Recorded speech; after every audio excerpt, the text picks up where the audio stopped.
But thank you all for joining us. Really appreciate it. We love that you love home composting, or the idea of getting started with your own home compost bin or setup, because Kirsteen is going to give us so many different ways that you can set up your home compost system today. So I'm just going to, let's just roll in and people can join as they please. But I'd really like to begin by acknowledging the traditional owners of the lands on which we meet today.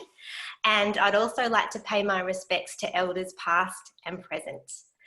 I want to ask you all to please use the Q&A box for your questions, and there are no silly questions.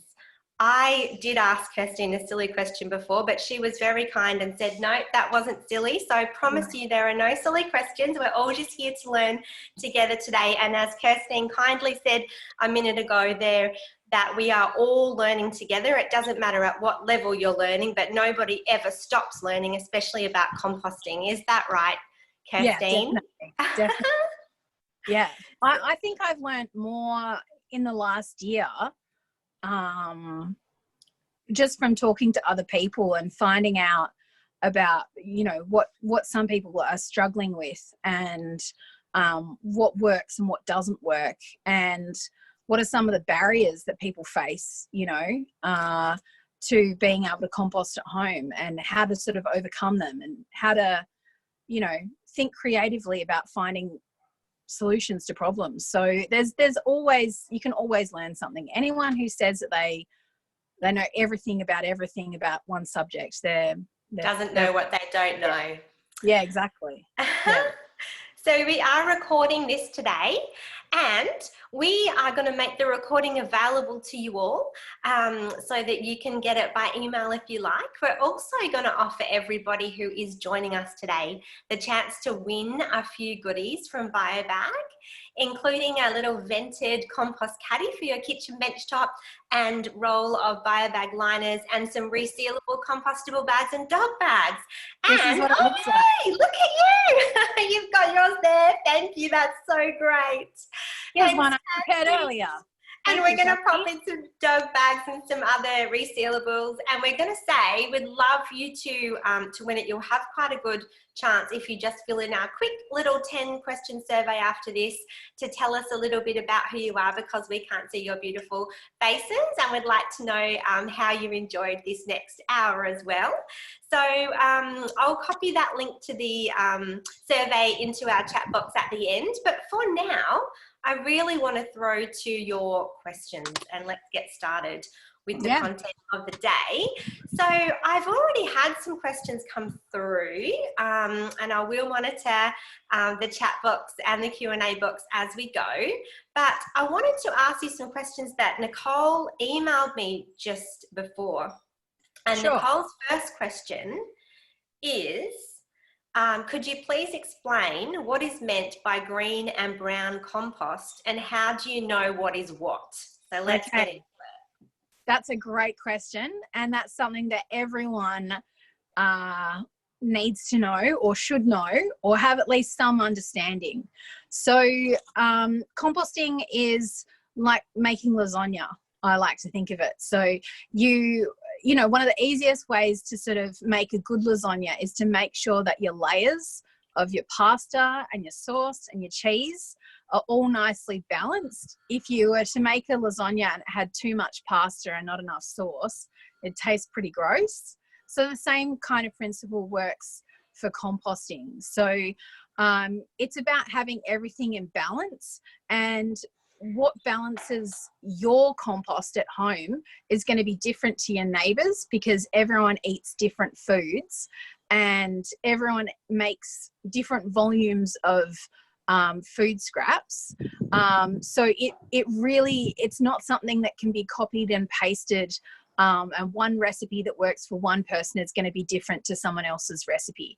So the easiest way to sort of think about it is, every time you add some food scraps to your backyard compost or worm farm or whatever your setup is, you want to add some dry materials, whether that's cardboard or shredded paper or newspaper, or, you know, whatever you've got available. This time of year in autumn, there's lots of dry autumn leaves. if you've got a bit of lawn, you can add grass clippings, you can add dried leaves, you can add straw, whatever you've got available in your backyard. And it's basically just a matter of thinking about it, that your food scraps are higher in nitrogen, and the material that you want to add is going to be higher in carbon than it is in nitrogen. And so the dry material is often called the browns, and the wet material, or your food scraps, is often called the greens.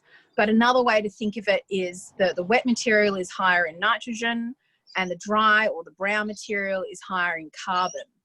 But it's all relative, and you know, some things that are brown, like coffee grounds, are actually counted as a green.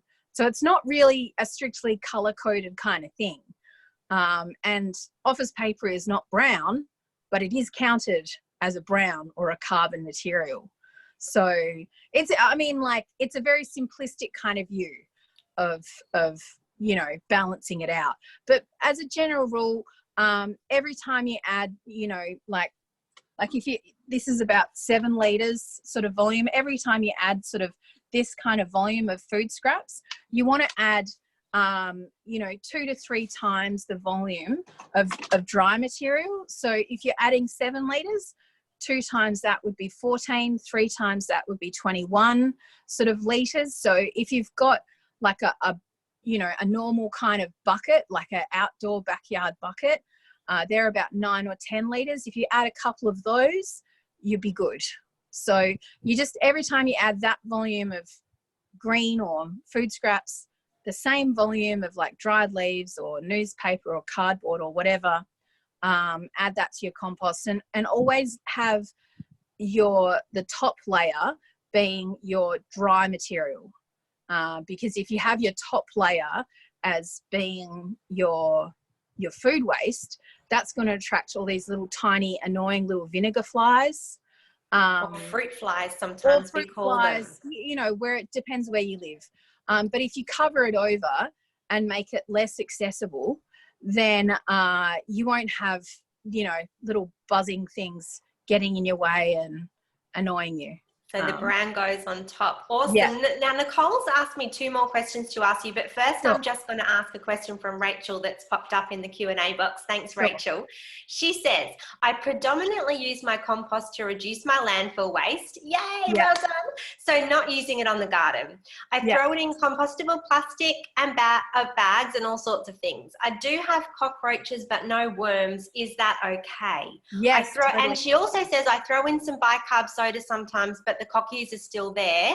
They don't infest the house and stay in place. So, Okay. So there's a whole range of different, you know, insects and critters that live inside your compost heap or your compost bin. And if you don't have worms, that doesn't mean that your compost has failed. It just means that, you know, perhaps the temperature that's inside your compost is not favorable to worms. So sometimes if you've got a large enough compost pile or, you know, heap of material, you'll find that it gets, you know, too hot for the worms to be too keen on hanging around. So once it sort of gets over about 30, 35 degrees, you'll find that the worms wiggle their way down to the coolest part of the pile, or they go, you know, into the soil or whatever, and they wait for it to cool down. If your pile isn't hot and you're not seeing worms, don't freak out. If you're seeing, you know, spiders, slaters, lacewings, cockroaches, slugs, snails, all these creatures, you know, earwigs, there's a whole range of different creatures that live inside your compost. And then there's stuff that you can't see. That's the bacteria and the fungi. And they're the ones that are responsible for actually doing the majority of the, you know, decomposition work, but you can't see it to the naked eye. But you know that they're there because you can see the process of what they're doing. So I hope that answers the question. And maybe we'll answer it as we go as well. If not, Yeah. Rachel, let us know. But Nicole, I'm coming back to your other two questions, but Shan has sent another question through. She says, Sure. what's the difference between composting in worm farms versus a compost pile? And what is the difference in what you add to a worm farm or a compost Great pile? question. Great question. Great question. That's Thanks, a good one. Shan. Okay, so worms are really, like, compost worms are kind of like the couch potatoes of the worm family. They like to, stay, they're not big on traveling. If they can access all of the food that they want within sort of arm's reach, I mean, not that worms have arms, close by, they're going to stay pretty much in the same location. So they'll just feed on all of the teeny tiny bugs that are actually doing the breakdown of your food waste. So worms, because they're living creatures and you want to keep your worms happy, you don't want to see your worms die, when you've got temperatures that are sort of above 35 degrees, you're going to find crispy worms if they're not kept moist. So location of a worm farm is a bit more important. You want to make sure that it's not getting hammered by sunshine. Now, in Melbourne at the moment today, it's not going to get hammered by sunshine. It's definitely not going to be warm enough, but we do get some warmer weather in summer. So putting your worm farm in a location under a tree or in the shade or somewhere where it's not going to get too hot is really, really important to keep your worms happy and healthy. The other thing is the worm population will always increase, but it takes time. Okay, so they kind of breed like rabbits, but they're not as fast to replicate as bacteria and fungi are. So you will get more worms, and they will keep having, worm babies. But to do that, you need to make sure that you're don't feed them, too much all at once. Feed them a little bit, very, sort of a little bit often is better than a heap of food all at once. You can also, if you want to, give your worm farm a bit of a deluxe treatment. Now, I'm not saying everyone has to do this, but I know lots of people do. You puree all of your food waste with a smoothie or a blender, a stick blender or something like that before you add it to your worm farm. Then it's all kind of like a smoothie, a food smoothie, and it's much easier for the worms to digest and process that sort of material. The other thing is, because worms are living creatures and they don't have, a skin like we do, they breathe through their sort of skin, or the outside of the worm. So they're sensitive to acidic environments. So when you add things like citrus and pineapple and, lots of tomatoes and anything part of the onion family, they can be quite acidic. So a little bit is okay. Like if it's just, half a lemon or whatever mixed in with other stuff, fine, don't stress about it. But it's not the worm's favorite kind of food, and you don't want to add too much of this material all at once. So if you're making Nonna's, tomato pasta sauce, whatever, and you're going through 50 kilos of tomatoes and you've got all this, the skins of the tomatoes or whatever, don't add all of that material at once. Add a handful at a time. See how you go. A little bit is okay. Too much, not good. As with everything in moderation, whereas the rules of what you could put in a compost are a little bit more relaxed. I don't add dairy or meat or bread unless it's kind of like bread crumbs to my compost. I add, all the fruits and vegetables, tomatoes, oranges, lemons, all of that material that can go into the compost, but I wouldn't add the acidic materials to a worm farm. Worms also like to be kept, around about 50% moisture. So they don't want to be too wet and they don't want to be too dry, because, you don't want to drown your worms, but you don't want to make them go crispy. Whereas the sort of the range that a compost can be sort of happy at is a little bit broader. So perhaps, you know, like worms are great if you've got a lot of like fruit and vegetable kind of peels and that sort of stuff, and that's the majority of the material that you're trying to manage. But if you've got, you know, a bigger garden perhaps, and you've got lawn clippings and you've got, you know, tree prunings, or, you know, more material to kind of process, perhaps a compost is a better solution. But, you know, I mean, I do both. So I use a compost and a bokashi and a worm farm.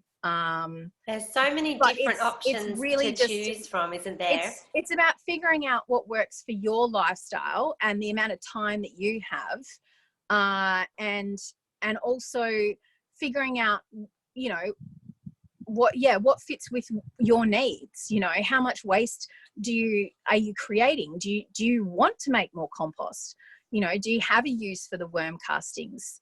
You know, if you don't and you're not that fussed with it, then maybe a compost is better for you. It's about finding something that works better for you. But yeah, as a general rule, compost is a little bit more anything kind of goes, whereas worms are a little bit more fussy about what they prefer to eat.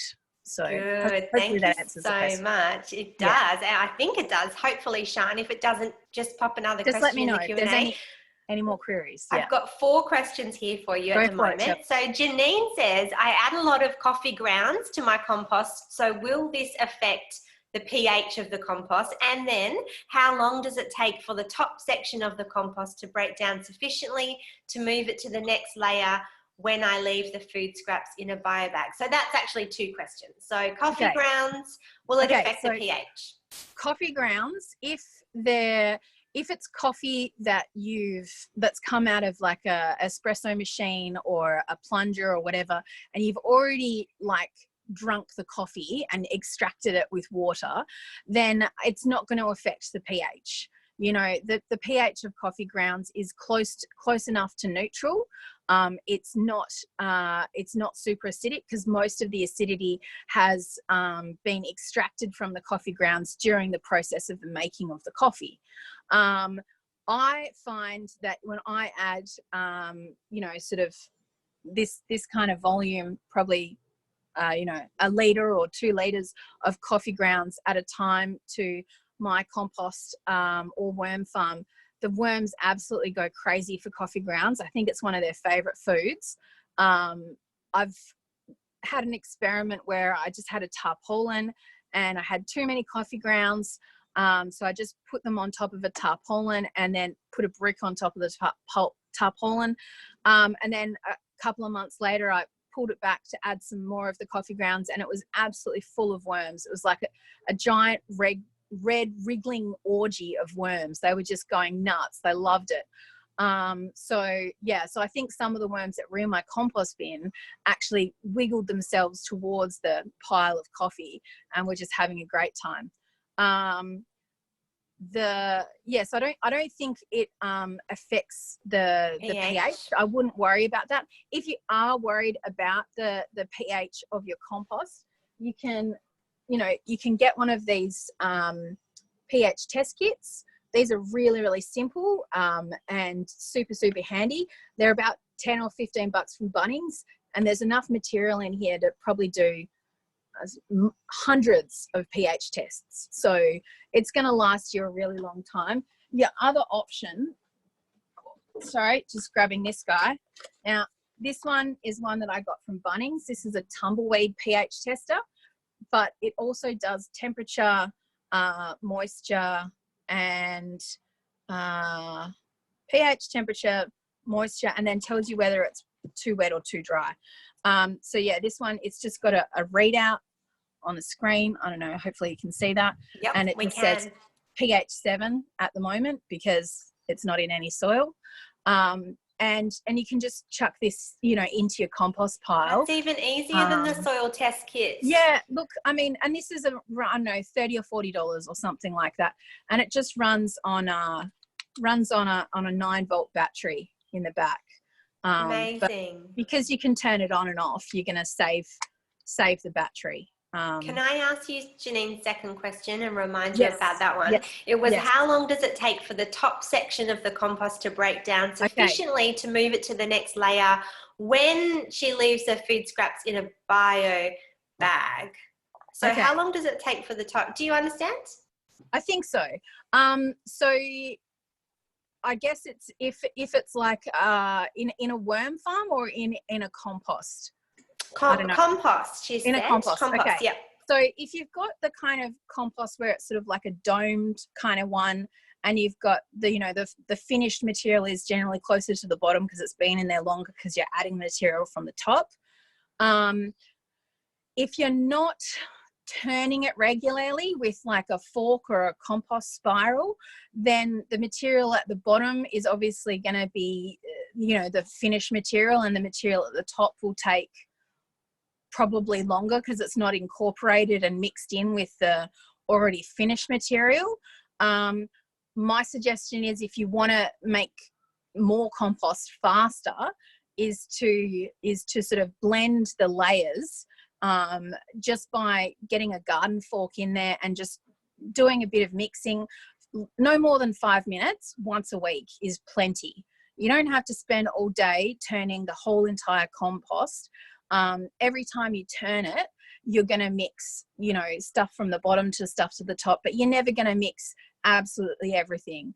You know, the other thing that you can do if you want to sort of speed up the decomposition of your compost is just pay a bit more attention to your balance with your carbon and nitrogen material.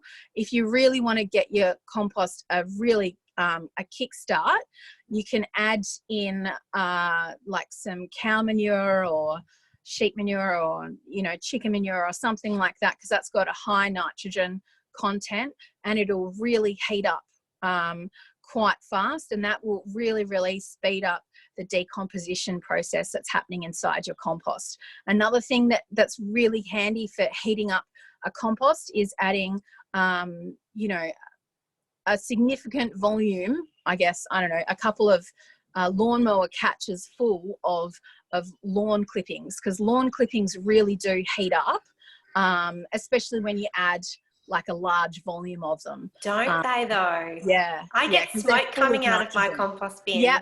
Yeah. But even I'm here in Queensland and it gets so warm in summer that even a thin layer of lawn clippings just makes it so hot. But in Melbourne it would be different. Yeah, definitely. It depends where you live, and it depends on how much you're adding. So yeah. You might need a bit more height in your lawn clippings down there. Yes. Hey, thanks for that, Janine. I hope that answers your question. If not, just pop another question in the Q&A box. Now, this one's from Rachel. Yes. Rachel asked, do you need as much brown material in a compost bin compared to a compost pile? Good question. I guess it depends upon the size of your pile and what is in your pile in the first place. If your compost pile is mostly kind of green waste and garden prunings and clippings and things like dead-headed you know, flowers, and it's got some green material in there already, but it also has the stems and the stalks and some of the woodier kind of chunkier stuff in there. Like if you've been pruning fruit trees or you know, anything like that, that's going to have more sort of sticks and chunkier kind of stuff, maybe you don't need to add as much sort of carbon material like cardboard or paper or whatever, because when you're dealing, you know, mostly with green waste, or even like, you know, like if you cut down a whole tree, you're going to have leaves, you're going to have stems, you're going to have roots, you're going to have, you know, the trunk of the tree. It all gets ground up together and mixed up together. So if it's that sort of material where you get a bit of the green and a bit of the brown, it generally is pretty good in terms of the balance of carbon to nitrogen, just because trees naturally have, you know, the right kind of balance. So when you mix it all up, it's sort of already kind of done for you. But if your compost pile is mostly food scraps and not as much, you know, like garden material and leaves and stuff, then you're going to have too much nitrogen and you're not going to have enough carbon material in it. So it really does depend on what you've added to your compost heap. In a compost bin, because you're controlling what you're adding in there, and if the bin's got a lid, then you're also controlling the amount of moisture that's inside it, and because it's, you know, they're usually plastic or whatever kind of domed compost bins, that will also control, you know, to some extent the heat. So yeah, you probably need to be a little bit more careful about how much and what you're adding to a compost bin, because if you're just adding food scraps, it's going to be way too wet and it's going to be very smelly very quickly, and it's going to get very hot, and it's going to smell pretty bad really quickly. But if you're only adding sort of garden material to your compost bin, then it's not going to get as smelly as quickly, if that makes sense. So it's a lot of it really depends, and it's not quite a simple answer on the material that you're actually adding to your compost. What type of ground, basically? What material is in there? So when unless you can kind of sort of see what it looks like and you know, have a peek into the compost myself, it's hard for me to be able to say it's too dry, it's too wet, it doesn't have enough carbon, you know, whatever. But generally, if it starts to smell bad, like hydrogen sulfide is like rotting egg smell, or like if it starts to smell a bit like ammonia, that's the nitrogen kind of smell, then that's an indication that it's too much food material, or that it's too wet and you need to turn it, mix it up, add some carbon, or add some dry material to it. But yeah, as a general rule, it shouldn't smell. So like smell and moisture are usually good, you know, that's the first kind of, if it smells bad, then, you know, you need to do something about it. Yeah. Thanks, Rachel, for that good question. Nicole, I'm coming back to your other two questions now. So the second question from Nicole is, can you put sawdust or wood shavings into compost? Yes, 100% you can, but you want to try, if you can, to use untreated timber. So, you know, if you're going to be like building a kid's playground or some kind of, you know, structure or whatever that's going to live outside, you want to have H4 treated pine, or treated timber of some description, so that it doesn't decompose, because you want it to be there. But for a compost, you want material that is going to decompose. So it's kind of like the opposite. So if you want the material that is going to decompose, you really want to have the untreated timber. So if you can find someone who's like a wood turner, or someone who upcycles or recycles or does restorations and repairs to timber or furniture, any furniture that's for inside use, or timber that's like internal structural timber from housing construction, that's not treated, because it's not going to get exposed to water and it's not going to be outside. It doesn't need to be treated. So any kind of ground up sawdust that's left over from that material is going to be absolutely perfect for your compost. But you can't necessarily tell by looking at a pile of treated timber sawdust and untreated timber sawdust which one's treated and which one's not. So be they aware. look almost the same. So find out where the materials come from, and generally the person that's been creating the sawdust or doing the tinkering in their shed, they'll be able to tell you straight away what timber they've used. So Thank you. Thanks for that. Fiona has a question. She says, the main carbon I use is newspaper because I always have it at the ready. Is this okay, or should I really try to diversify the carbons as well? Oh, brilliant question. Oh my God, I love this question. Okay, so think of it this way. Your compost is a living, breathing creature, just like you and I are. And if you ate the same thing, like rice or pasta every day with no sauce and no flavorings and no vegetables, it'd be pretty boring, and you would just get a bit sick of eating the same thing. So I tend to try and feed my compost a variety of things. So cardboard, newspaper, shredded office paper, straw. This time of year is perfect for dried leaves, grass clippings, all of that material in. The more diverse you feed your compost, the better quality material you'll get at the end. So if you're looking at the end product is your goal, and you want to be able to use the finished compost in your garden, then you want to be able to feed your plants, make sure that they have all of the vitamins and minerals and all of the elements, available to them in the compost. Not saying that if you just feed newspaper that you're going to be missing out on anything. Newspaper's perfectly fine to go in a compost. It's great, it's easy, it's free, you don't have to pay for it. It doesn't take up too much space when you're storing it. It's perfectly fine in compost, but if you can add in some other things as well, that'll just help give your compost a more balanced diet, I guess. Awesome. Thanks, Fiona, for that great question. Nicole, I'm going to come back to your third question after we ask Rachel's. Rachel says, what about inks from printed brown material? I'm guessing she means receipts and things. And is it absorbed, and is it toxic or poisonous for your garden? So there is a lot of debate about this. I think it's a personal decision. It's totally up to you. I compost all of my, receipts every, once a month or whatever. When my handbag starts getting too heavy, I realize that there's like a whole heap of receipts and stuff that I've shoved in there, like tissues and napkins and all sorts of things. So I do a bit of an archaeological dig of my handbag, and I tip all of that into the compost. And I can guarantee you it definitely composts.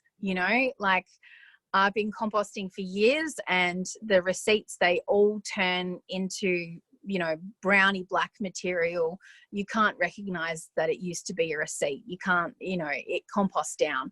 I think a long time ago, probably 30 or more years ago, they used to use a lot of chemicals that aren't good for plants and compost in the inks, but now most of the inks that are used for printing are soy-based or vegetable-based, so that they are compostable. So look, and then the thing is that the ink will be, there's more chance that the ink is going to be transferred to your fingers as soon as someone's prints off a receipt, and then it's given to you in your hand. You're going to get probably more ink transfer into your fingers, and from touching newspaper than will actually end up in your compost. So if you're not wearing gloves every time someone hands you a receipt, then I think stressing about what's going in your compost is probably a little bit over the top. That is a great question and a great answer. Yeah, thank you, I hope Rachel. that makes sense. Look, I think that the amount of the risk is very, very low, and I think there's way more important things to stress over, I think. Yes. Excellent. I love it, because I put receipts in my compost too. So I was listening very closely. Yeah. Fiona says thanks for answering her question before, and she asked another one. If we're using grass clippings as the carbon, do we need to dry it out first? Yeah. So this is kind of a hotly debated topic. So obviously, when grass clippings are freshly cut, they're bright green. And if you leave them in a pile, the pile will start steaming and it will get very, very toasty. And that's lovely in winter when it's cold outside. But if the pile of grass clippings is left for long enough, it will dry out and it will become brown. But technically, the chemical composition of the grass hasn't actually changed. So it's technically still considered a green material or a nitrogen material, even though the level of nitrogen will have dropped. It won't have dropped to the point where it's got more carbon than nitrogen, if that makes sense. So I'd always try and treat grass clippings, even if they're brown, and even if the grass clippings, hang on, here's one I prepared earlier. These are some grass clippings that are definitely brown. They're definitely not looking fresh and green. They're a little bit damp and wet because they've been outside. But yeah, I would treat this as a nitrogen material and not as a carbon material. It depends on the grass that you're cutting. If you're talking about standard backyard kind of grass, whether it's couch, kikuyu, fescue, buffalo, any of those kind of lawn type grasses, treat them as a nitrogen. If it's more of like an ornamental grass, or it's more like an Australian native grass, or it's sort of something that's a bit more like a straw or a hay, or, you know, some kind of crop sort of grass, then you would have to do a little bit more research on, you know, on the carbon to nitrogen ratio of that specific material. But if it's just kind of standard sort of background kind of backyard grass type variety, it's treated as a nitrogen material. And if rather you need than a carbon. Rather than a carbon. Interesting. But this is something that is hotly debated. And if you're interested and you want to nerd out, I really strongly suggest that you join a couple of the Facebook groups that exist that are talk about composting issues, because this was actually debated a couple of days ago in one of the groups that's called Keep Calm and Make Compost.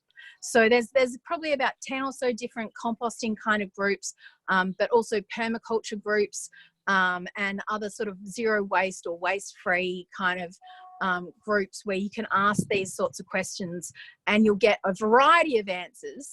But yeah, I would definitely treat it as more of a nitrogen than a carbon. But Got yes, it is tricky because it does change colour. Yes, it is dries tricky. out. And I've been using my lawn clippings as a carbon and it worked okay. So I guess you just have to try out. I think it depends upon, you know, everyone's compost is different. Some people will have, you know, really dry food scraps. For example, things like corn cobs or really fibrous things like corn husks, like the, you know, the leaves that go around the outside of your corn. That's actually really high in carbon. And it's not very high in nitrogen because it's really, really dense fibrous material. So even though it's in your caddy with your food scraps, it's a carbon. Yes. So everything has either in them.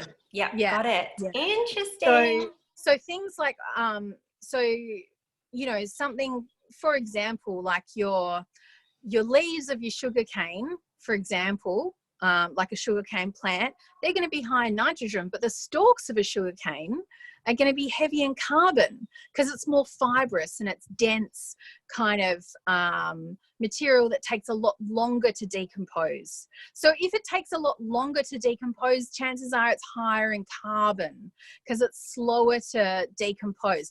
If it decomposes fairly quickly, you know, with under 6 months, like lawn clippings will sort of vanish within 6 months, you won't even be able to see the lawn clippings, then it's not going to be as high in carbon. Things like newspaper, sometimes, you know, because that's quite high in carbon and has virtually no nitrogen, even if you shred up the newspaper, you know, you can go into the bottom of your compost a year or two later and you might even still be able to read the words on the newspaper, you know, because it doesn't all decompose. Some of it will really quickly, and then some of it, you know, if it's like a chunk or a couple of layers that have kind of sort of stuck together. That's where the worms will be though. Yes. Right? Oh yeah, worms love it. Yeah. Hey, Rachel has a good question. Yeah. Sorry to interrupt. Rachel says, can you please explain what you're doing with grass clippings in containers? Is it portioned meals for worms? I love it. Yeah, no. Okay, so these, all I've done, I got these like containers from like a, you know, zero waste, free cycle, good karma kind of group. And I was using buckets before, much larger buckets, but when if I'm doing a demonstration or a workshop and I have to pack everything up and then move it to location, I just needed a smaller sample so that doesn't take up as much space and it's not as heavy. So really these are just my sort of demonstrations, and I've just kept them in Tupperware containers because they stack and they don't fall over in the back of my car. But yeah, because this has been outside, it's gotten a little bit wet. So not portioned meals then? Yeah, no, they're not portion meals. They're just, you know, really just kind of show and tell props, where I've just sort of tried to make it a little bit easier by having all of the things that can go into a compost in containers that are the same size, so that I can, you know, do workshops at different locations and pack and unpack faster. Excellent. Yeah. But that's a very cute idea. It's a funny question. Good question. I love it. So please pop your questions down into the Q&A box. I'm going to ask Nicole.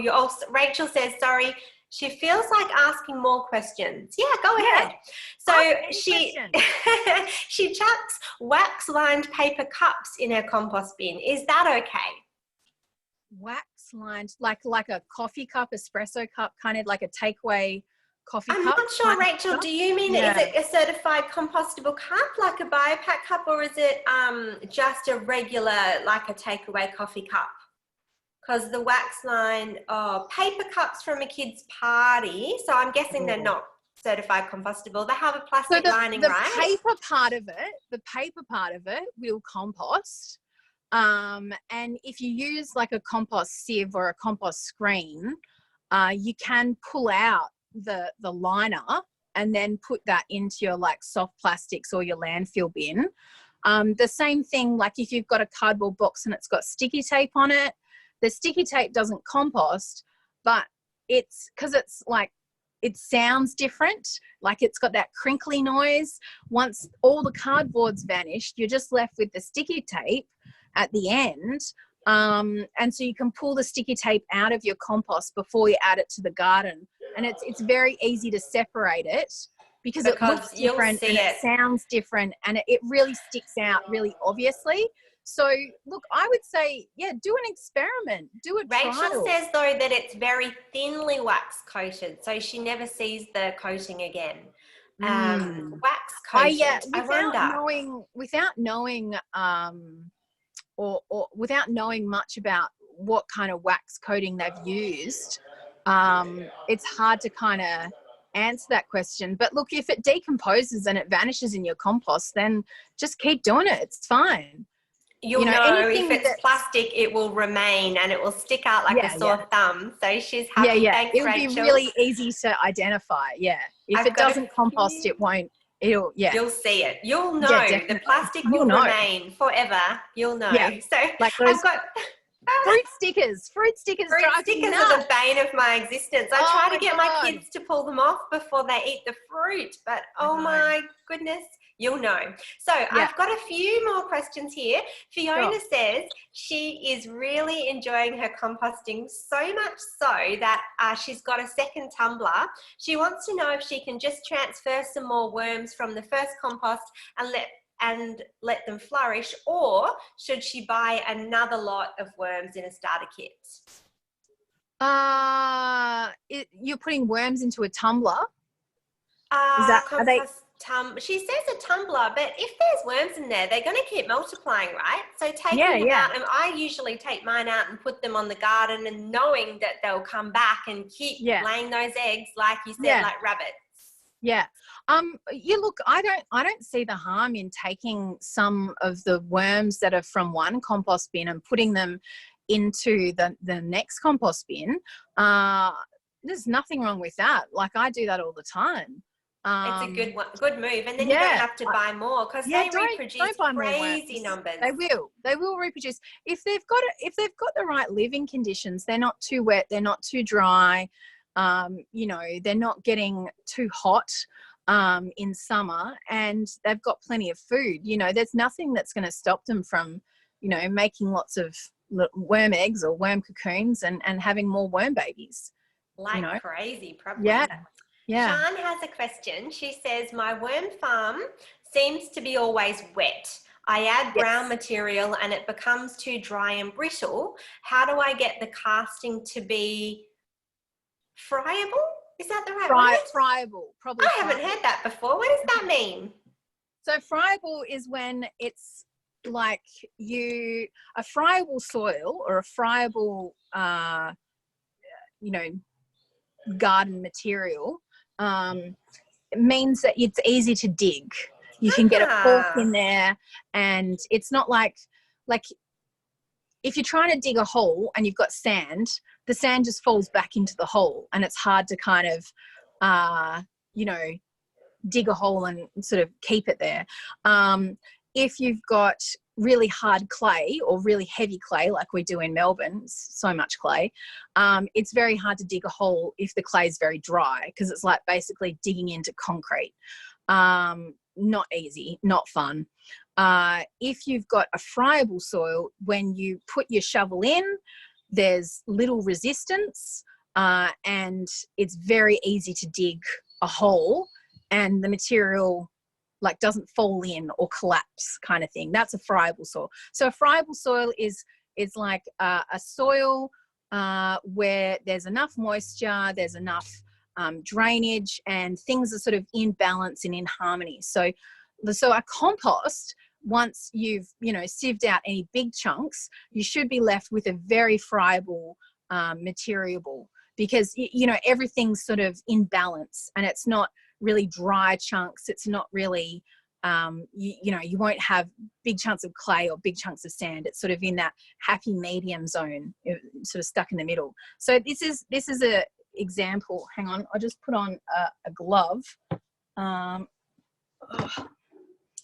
This is some worm castings, and this is what a friable sample looks like. Hopefully, can you see that in the screen? Yes. Okay, yep. So you can see there's like some big chunks and there's some small chunks, but when, you know, I sort of added in, it's you know, it's easy to, you could see that it would be easy to dig yep. a hole with this sort of material, because there's enough sort of spaces between the chunks that it's not gonna, you know, offer you lots of resistance if you're trying to get a shovel or a spade into that. So you want it not too wet but not too dry. Yeah, yeah. And so the question was about friable soil and how do you make it not too wet but not too dry and brittle. Okay. How do you get the right? So with worm farms, what I suggest is getting a bucket or a tub or a plastic container or something like that, and soaking your newspaper or cardboard or whatever kind of dry material until it's like soggy, really like wet and soggy, and kind of like paper mache sort of consistency. So make it soggy before you add it into your worm farm. If you add in paper or newspaper or cardboard and it's just dry and it's not soggy at all, it's going to take a lot longer for the worms to be able to manage with it, and it's not going to be incorporated into the rest of the material in your worm farm because it's just too dry. So the worms really, really like to keep that 50% sort of moisture. Anything that's too dry, they're just going to ignore. Anything that's too wet, and you're going to have drowned worms, and then you don't want that. So most worm farms, you'll find there's a tap at the bottom. So what I like to do is put like a little bucket or a tub or something, you know, saucer underneath the tap, and leave the tap open all the time, so I don't get a huge volume of liquid, you know, piling up at the bottom of your worm farm. But it depends where you live. If your worm farm's inside and it's in your laundry or something like that, then you probably don't want to leave the tap open all the time. But just if you remember to drain off any excess liquid from your worm farm like once a week, or just monitor it, that's probably fine. That'll manage to sort of stop it from being too wet And if you soak the newspaper or whatever before you add it to your worm farm, and if you shred it up, like tear it up, it's a lot easier to tear wet cardboard than it is to tear dry cardboard. Dry cardboard takes more effort. Wet cardboard, it just smushes really easily. So it's much easier to deal with. So you just soak all your material in a bucket or whatever before you add it into your worm farm, and then you'll find that, you know, you get the right amount of moisture without it being too wet or too dry. Fantastic. Thanks for that. Now I'm going to ask Nicole's question I've been saving. Why can't you compost onions? You can compost onions. I just don't recommend adding a huge volume of onion scraps to a worm farm. You can 100% compost onions, leeks, shallots, anything in that family. But in a compost heap or a compost pile or a compost bay, or, you know, one of the sort of Dalek dome type things, that's fine. I think a lot of people get confused when they hear you can't compost onions and citrus. That information is relevant just for worms and worm farms. All of that material, onion, citrus, all of that material can go into a bokashi. It can also go into a compost. Totally fine to go into a compost.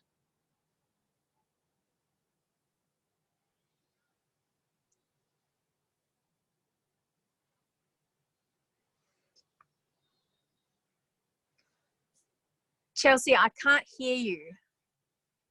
I forgot to unmute myself. Okay, Nicole says, can you please talk a bit about bokashi as opposed to composting and worm farming, and how bokashi system works? Sure can. Okay, so here's one I made earlier. So this is my bokashi sort of system. I've just added you can see there's a tap on the end there, and this is a tile guard buckets, secondhand buckets. So there's 2 buckets here with a lid, and I've just got one bucket sitting inside the other one. So the top bucket has got a holes in the bottom for drainage to separate the solid and the liquid, right? And then the bottom bucket has no holes, but it does have the tap. So these taps are around about $5 or $6 from Bunnings. So you can make your own bokashi really, really cheaply. And then just the one bucket sits inside the other bucket. So a bokashi is great because it's perfect for indoors, and it doesn't take up much space. And bokashi is kind of like anything goes. There's no rules for bokashi. You can chuck absolutely anything in, including your dairy, your meats, your fats and oils, your onions, citrus, lemons, all of that material that you may or may not want to put in a compost or a worm farm. Anything goes. You can put cooked food in a bokashi. You can put anything into a bokashi. And the bokashi is different from a compost because it relies on anaerobic fermentation. So similar to making kimchi or sauerkraut, or, you know, making your own beer or wine, it works on fermentation. So fermentation is an anaerobic, which means no oxygen environment, and that's why it's really important to have you know, like a really good lid that seals like liquid tight, kind of like a Tupperware lid or a paint lid. You want it to have less oxygen, whereas a compost you want to have more oxygen. So they're sort of kind of opposites, but they work in similar but different. The key to success with a bokashi is a potato masher, or I don't know, vegetable masher, or some kind of device like this. I mean, you could use a fist and a glove, that's also fine. But when you add your material into your bucket, what you want to do when you're adding your material in, you really want to sort of smush all of the air that's in the pockets of the material. So you sort of turn it into a giant kind of food pancake. and you want to squish all the air bubbles out, and one of these mashers is the easiest way to do that. When you add food waste to a bokashi, every time you add food waste, you either need to add a tablespoon of this bokashi grain for every sort of handful or so of material, or you want to add,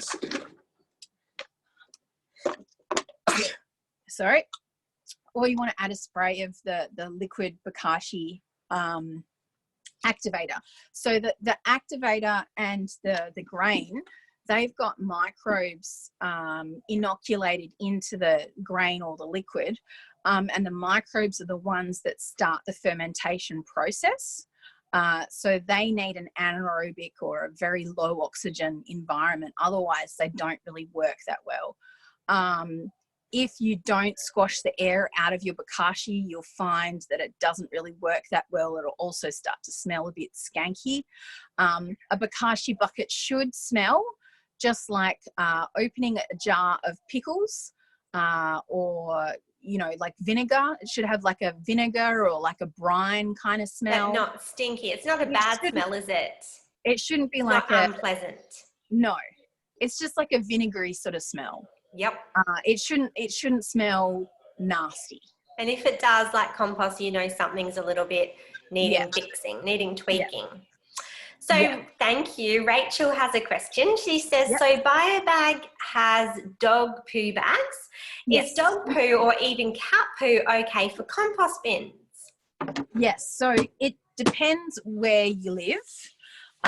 There's different rules for every, you know, different local councils. Some local councils, their green bin curbside collection let you put dog poo and cat poo in the green bin. Some councils are like, hell no, we don't want that stuff. So what I do, because I've got 2 dogs myself, I do what I call lazy compost or one-way compost. And so I've got, you can probably see them, some of them behind me. I don't know, hang on. Yeah, I don't know. You can see them, can't you, Chelsea? Yes, we can. The tubes. It's just a PVC tube with some holes drilled in the bottom. And what I've got is I bury this in the ground, and the soil, you know, level is, you know, around about here, so that all the holes are below ground. And then I just add, you know, the if they're in the BioBag bags and it's dog or cat poo, you can just put the whole bag in. Dog and cat poo, in my experience, does take longer than fruit and vegetable scraps to decompose in a compost, but it will definitely compost. It just takes a little bit longer. So what I suggest is if you've got a productive edible kind of garden, if there's an area of your garden that's like a hedge that's not an edible part, like underneath you know, ornamental trees or something like that, you know, locate your tunnel or bury the cat poo and dog poo in one of those areas, and keep it away from your, you know, vegetables that you don't cook before eating. So things like lettuces and that sort of stuff that you're not cooking before you eat it, and you eat it raw. Don't put your cat and dog poo in that part of the garden, if that makes sense. If you can, if that's available. But yeah, it definitely does. It does compost. It does tend to take a little bit longer.